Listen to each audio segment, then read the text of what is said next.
پیاسا کوا۔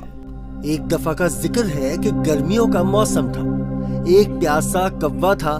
کوے کو بہت پیاس لگی ہوئی تھی۔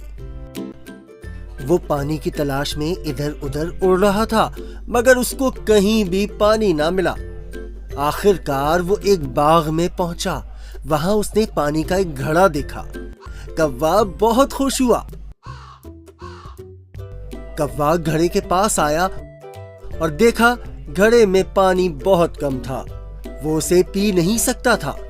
کوا بہت پریشان ہوا اور سوچنے لگا اب میں کیا کروں۔ اچانک اس کو ایک ترکیب سوجھی۔ پاس ہی کنکریاں پڑی تھیں۔ اس نے ایک ایک کر کے کنکریوں کو گھڑے میں ڈالا اور اس طرح پانی اوپر آ گیا۔ کوے نے پانی پیا اور اڑ گیا۔